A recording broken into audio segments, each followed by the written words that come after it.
Welcome to Sexology, a podcast that untangles the science of sex and pleasure. And now, with this week's episode, your host, clinical psychologist, Dr. Nazanin Moali.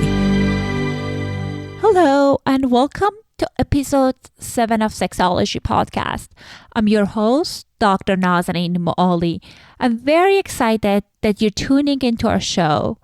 I was talking to one of my friend and colleague, and she was telling me, you sound too excited in your podcast, and you might want to tune it down. Anyhow, I'm going to do my best to sound professional, but this is a topic I feel very passionate about, and I'm very excited, and I feel honored to be able to talk about it with you. Today, we're going to talk about sexual inhibition. And what are some of the factors that contribute to someone's experiencing inhibited sex? And also, what can you do to address those issues and to connect with your partner more sexually? My guest today is Dr. Stacy Friedman. Dr. Stacy is the founder of Creating Intimacy Coach. She holds a doctorate degree in Human Sexuality, a master's in Clinical Sexology, and is a certified sex coach. Dr. Stacy has been a consultant selling adult novelties and has coached and educated many people in a fun, positive approach to love, romance, and in all aspects of sexuality. Here's my conversation with Dr. Stacy. Hope you enjoy it.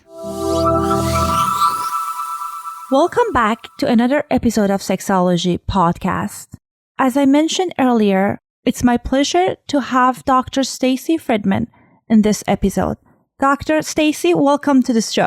Thank you very much. I'm glad to be here. Appreciate it. I'm very excited today because we're going to talk about various aspects of sexuality, more specifically around sexual inhibition. But before we start, Dr. Stacy, please tell us a little bit about your practice and how you got involved in this field. Well, I've always been interested in the field of sexuality ever since I can remember. Even when I was in high school, people used to call me Dr. Ruth. So that's how young I was when I got into the interest of sexuality. And I think it was just because I was very open-minded, easy to talk to, and didn't judge anybody on what their desires were, what they talked about in relationships. And I've personally been through a lot of my own journeys when it comes to sexuality, when it comes to medical issues that affected my sexuality, my relationship, just everything that I've been through has brought me here today. And I always wanted to do something more to bring positive sexuality into people's relationships in the bedroom because I saw so many relationships fail because people had such a difference of what they felt sex was to a relationship and intimacy. And I think that was very, very important, especially because I had a lot of personal things when it came to my relationships with intimacy and sexuality. So I just found my passion and I went for my education, and here I am today. My practice is done in an office locally in South Florida, but because I'm able to reach people all over the world, I do Skype video or audio, and that way I can help people everywhere. Wonderful. And I think as we were talking about before recording, it is such a wonderful resource and service because I feel that it's very important to be able to provide more education to people. And I know in some areas there are not enough sex educators, sex therapists. Right. So it's great that you have the online services as well. Right. Thank you. Great. So let's start with the first question that we have. What is the sexual inhibition? A sexual inhibition is just somebody that suppresses their sexual desire, or they don't have the ability to feel that sexual desire or perform. It's also can be called inhibited sexual desire. And it's just people that either lack sexual fantasies or just don't really care for sexual activity. And if they are being sexual, they're inhibited where they only like to do it in certain places, certain times of the day, lights off, all different reasons to be inhibited. So it's basically just somebody that does not respond or try to, relate to their partner's desire as well. It's very fascinating. As you were talking about sexual inhibition, I was thinking about one of my graduate school professor, and she was talking about leftover sex, that people are having like certain kind of sex only in a certain situations, right. And how that can get easily very boring and people lose interest. Right. And that could happen with boredom too, so it's not just because, you do those things doesn't mean that you're not having good sex. I mean, there's a couple, if you don't mind, I'll just tell you a couple different symptoms that they look for to see if you're inhibited. And it would be basically no or little interest in sexual activity, no or few sexual thoughts, no or few attempts to initiate sexual activity or to respond to your partner. Also, if you don't get any sexual pleasure or excitement in 75 to 100% of your sexual experiences, or you don't have any interest in any type of internal, external erotic stimuli. Yes. So those are some of the things that people look for. And thank you so much for that clarification. And sometimes what I hear from some of my clients, I see that they used to have like more exciting, more like they were able to enjoy sex, and something happened that they lost interest. And they got into this cycle of inhibited sex. They lost interest in fantasizing and initiating sex. What are some of the factors that contribute to someone's experiencing these symptoms?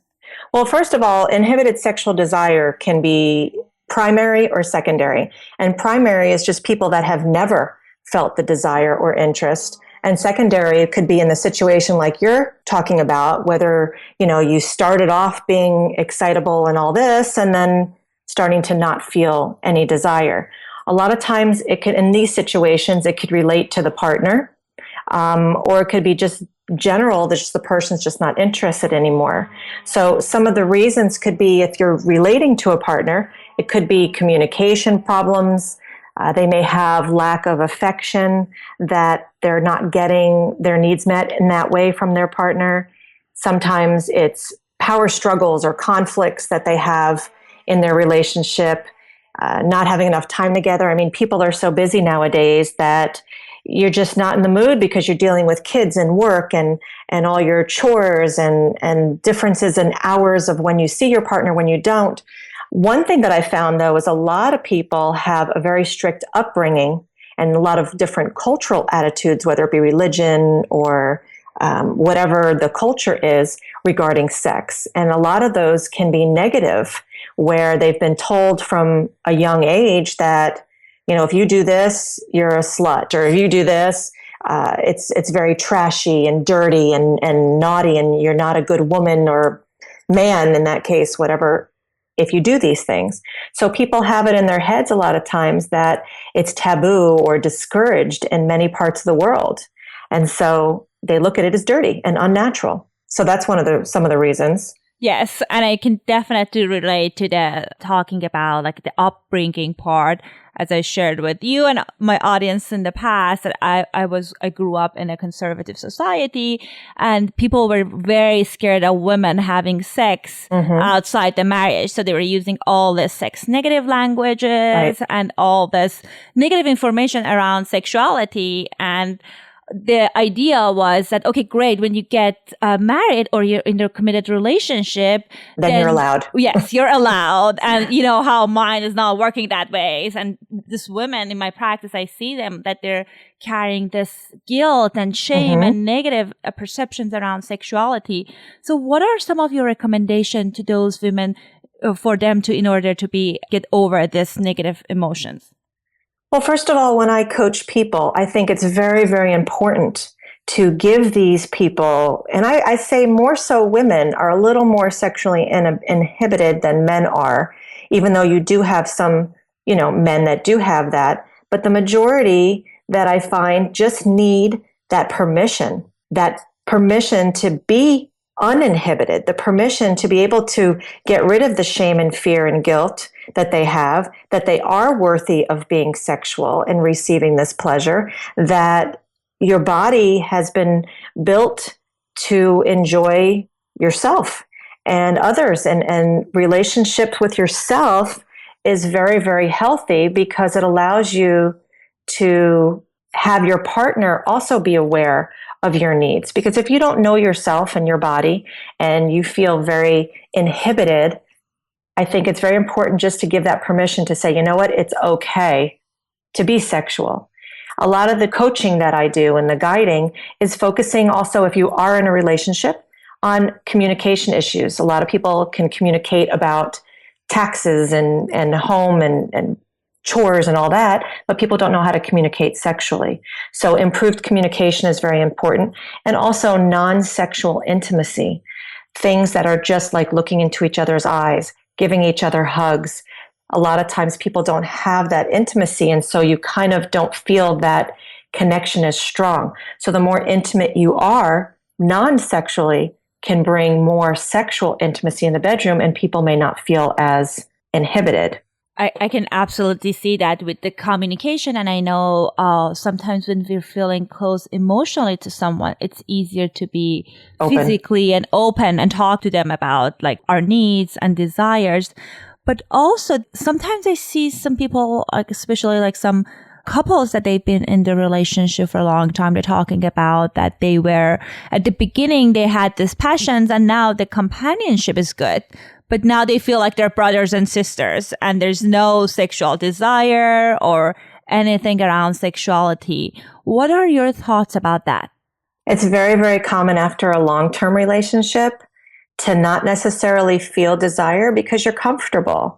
And just because you don't feel desire doesn't mean desire cannot come. And that's why the intimacy is so important, because a lot of times you forget to do these things. You give each other a quick 2-second hug and then you leave.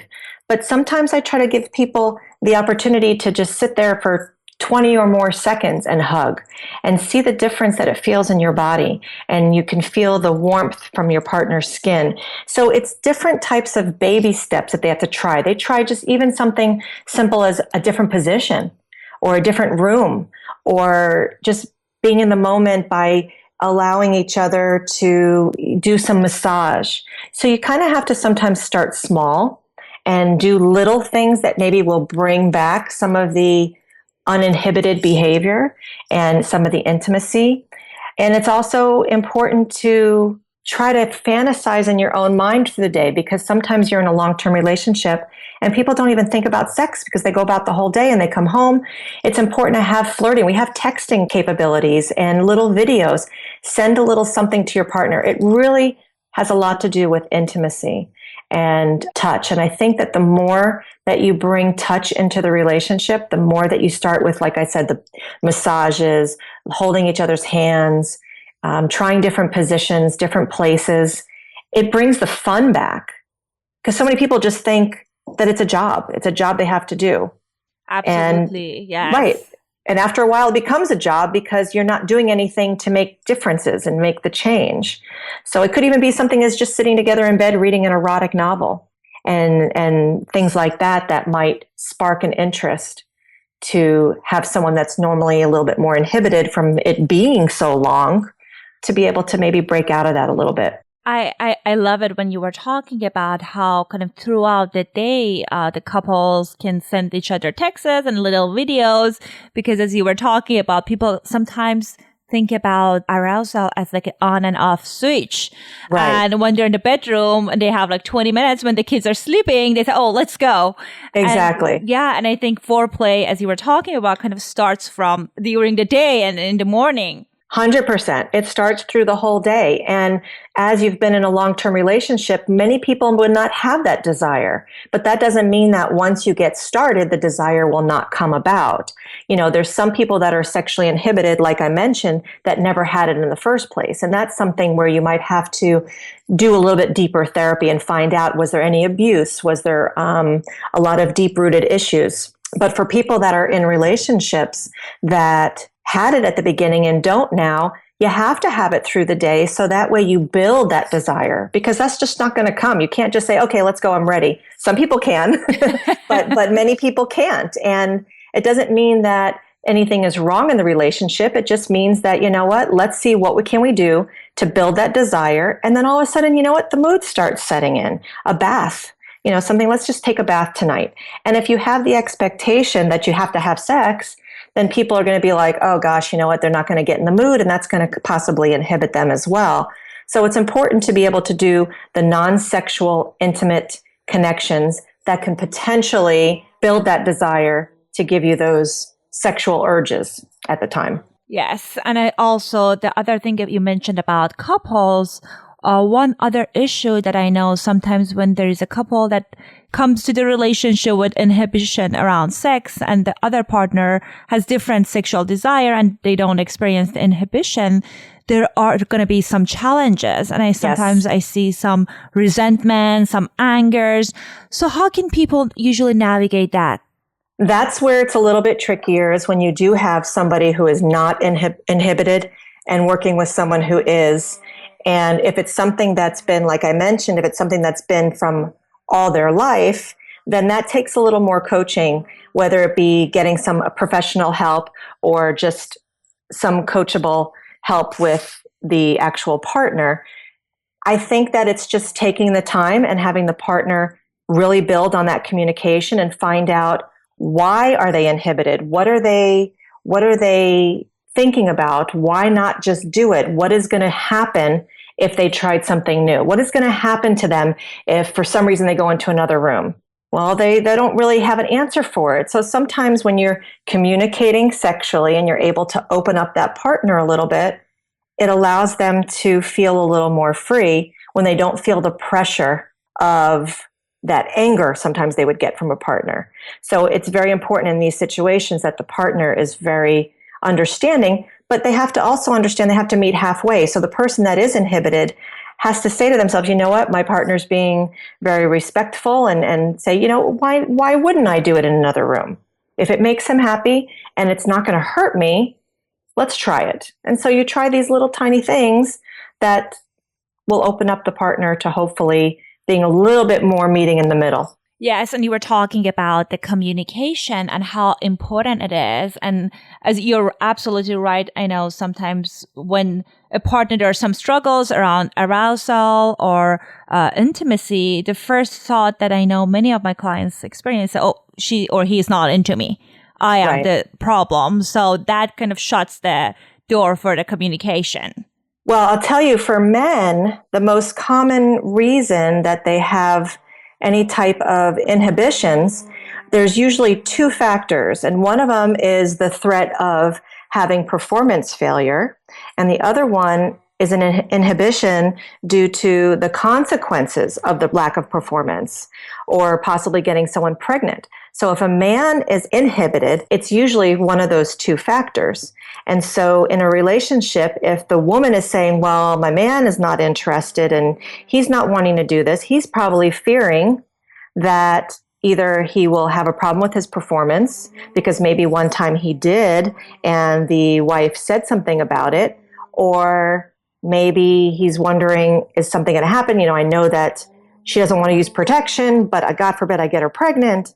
So that could be another reason why he has his inhibitions. And for women, a lot of women, if they can't have orgasms, they may feel less likely to want to have sex because they feel that they have a dysfunction, or they feel that they are not able to enjoy sex the way they want to because they don't know any different. Yes. That's very common also. Women that don't have orgasms really have no idea how incredible sex could be, you know? So I work with women too to help them learn their bodies and learn what it means to have an orgasm.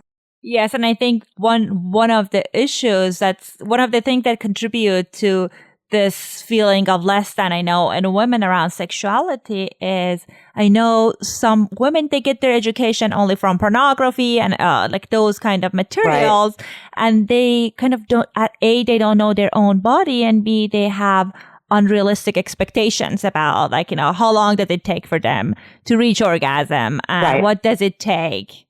Well, it's exactly right. And I have a lot of people that come in that don't know where their clitoris is. The clitoris has been given to us for the only purpose of sexual arousal and enjoyment. There's no other purpose for that little area other than that.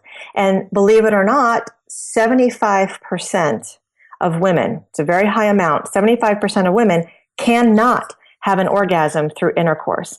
And when I talk to some of these women, they think that they are less than, or they don't think that they're capable because they're not having orgasms through intercourse, and they don't understand that that is very normal. And so when they finally hear that, they're like, oh my God, thank God, I thought something was wrong with me. And that causes a lot of inhibited behavior because they feel like something is wrong with them when they can't have an orgasm, and that's why people fake it. Yes. And also about them, like you were talking about men and performance anxiety. And I can see that is one of the challenges. I see many of the couple I work with, they struggle. They don't have any biological struggles. They go to urologists, everything is fine. But like once once in their experience, they were not able to perform sexually. And then that kind of like started a vicious cycle between them and their partner. Exactly, because then the partner's like, well, what's wrong? Why can't you get it up? What did I do? Is it me? You're not attracted to me. So then the woman becomes more inhibited, and they're like, oh, maybe he doesn't like my body anymore. And then she starts having body images issues. It's like a whole vicious cycle. Definitely. And I know when the people get into this mode, one of the things that usually happen is people get anxious. Or what if I lose erection this time? Mm-hmm. So they want to perform sex in certain places, certain locations, and that's right. Yeah, and that can definitely reduce excitement.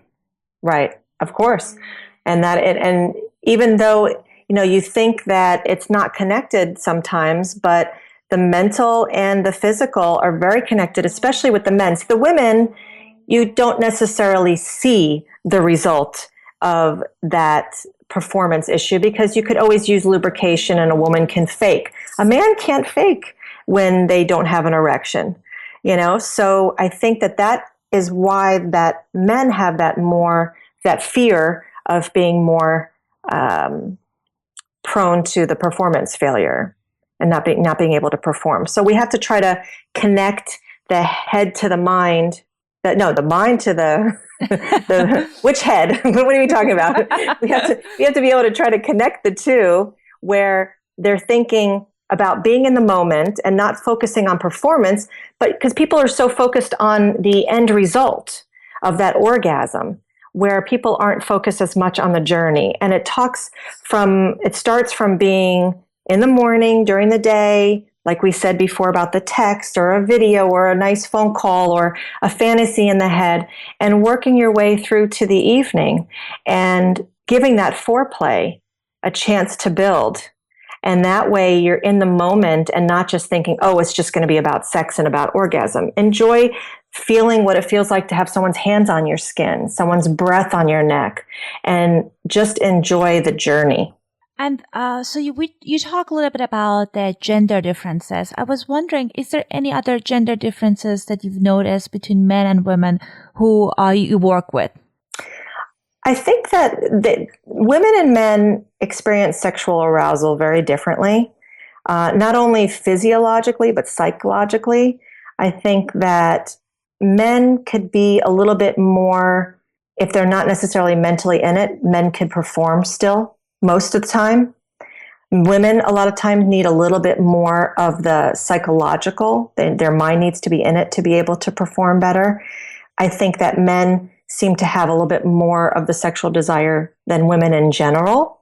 But women can vary greatly. There's a highly variable libido levels from female to female. And some females who are very sexually functional have no active desire for sex, but they respond well when that desire is brought to them, where some women just never experience the sexual arousal at all, whether it be hormonal. Hormones can really affect people too. I always recommend when people come in with either low libido or sexual inhibitions is to make sure that they have a hormonal workup, because that's very important. And I think whenever they do any type of these research things where they're trying to figure out all these different aspects of sexuality, it's much easier to look at a male and see genital arousal rather than female. So sometimes these research studies might be a little difficult Absolutely. And I know you were talking about like there are within each group, there are like lots of various things and people with different desires, that the fact that you're a female doesn't necessarily mean that you have you have more inhibition or less inhibition. So as you said, there are lots of variety and various things within each gender. Definitely lots of variety, yes. Yes. So I was thinking that I know communication, I have some couples that they're fantastic with all other kind of communication except talking about sexuality.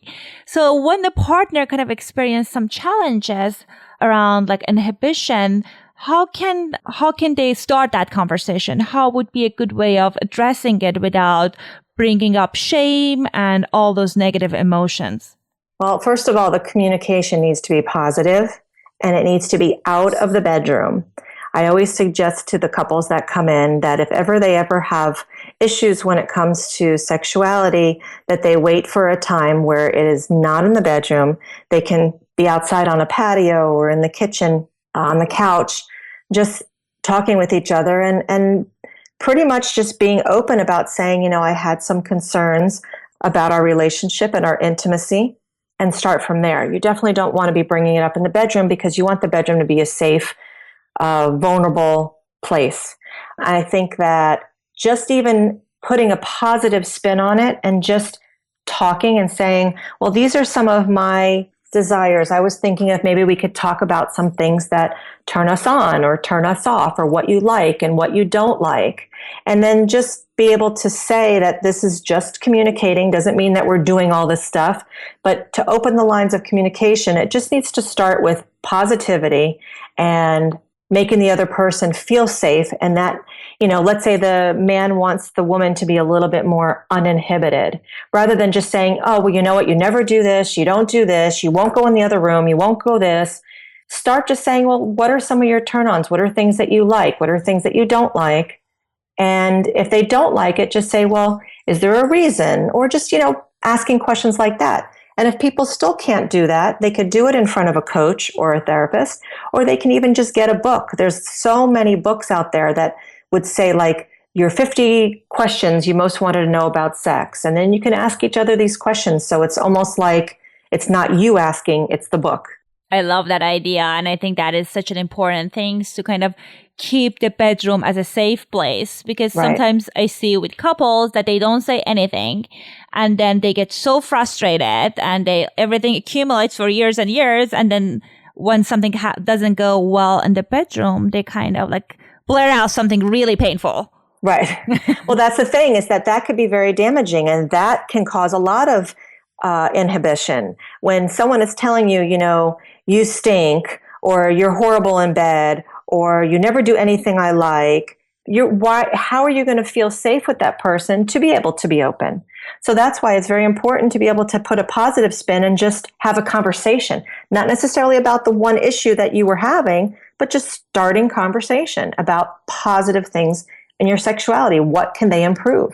Yes, and as you were talking about, I know I'm thinking about a few people I work with, it's going to be so scary for them to talk about it. So I love the idea of the book that you were talking about. So like, oh, let's see what's in this book. So it feels less intimidating. Yeah, a lot of people can't talk about it. And that's why it starts off with a simple conversation. Just say, oh, what are some things you like? Because no one wants to be attacked when it comes to sexuality. But you know what? There's education on everything in life. But they've taken so much education out of the school systems, and the parents don't talk about it. And so how else do people learn without understanding themselves and their partner? So books, I think, are great. And also, I know it's fantastic that there are coaches like you that they can help people walk through it, because I know some people, they're just they're interested to learn more and they want to get some skills. So it's a great way to, if they find they're struggling, to kind of approach these issues on their own, to work with a coach. Right. And a lot of people don't even know where to look. So you go to, let's say, a GYN, and many of them, they'll do your checkup. They'll go and take your blood work and, ask if you have any pain, any problems. No. Okay. And then they leave. But no one a lot of times asks, how is your sexual performance? Are you having any, sexual problems that we could help with? And that's the area that you're working on. But people don't get asked that, so they don't really know who to even talk to. And if they do talk to them, especially let's say a urologist, the man will just say, okay, well, here's a Viagra. And don't really talk to figure out, well, is the connection there? What's going on between the head and the groin? So it's very important to be able to educate people. And that's what I love what I do. It's helping people. Excellent. And I think it's a great segue to because we're run out of time. I want to know, for our listeners, how can they contact you? My website is drstacy.org. That's drstacy.org. All my information is on there as far as my contact information. I'm also on Facebook under Dr. Stacy Sex Coach. And my phone number, my email, everything is on there. And they can look for me there. Wonderful. And I'll make sure I'll put those information at the show notes so people can find you there as well. And again, thank you so much for your time. I know you're super busy, and it was absolutely a pleasure to talk to you. It was a pleasure to you too. I just wanted to add one more thing. And if anyone does contact me that was listening and is interested in working with me as a client, I have all different types of packages that I could offer depending on what your situation is and your needs. And I'd be happy to give the first session for 50% off. That is a fantastic deal. Great. Okay, great. Have a great day. Thank you. Take care. I hope you enjoyed our conversation with Dr. Stacy. I know she gave us several great tips on how to overcome our sexual anxiety and performance anxiety. And she was talking about, after the show, we're talking about how she gets contacted from people all around the world and how much the issues are similar. As many of you know, good sex isn't easy to come by. But when we have a good relationship with our sexuality and pleasure, it can improve our quality of life drastically. Anyhow, I'm so glad that you tuned in today, and I'll see you next week. Thanks for listening to Sexology Podcast. For more great content, visit www.sexologypodcast.com. Please be advised that information presented on this podcast is not a substitute for seeking help from a licensed mental health provider.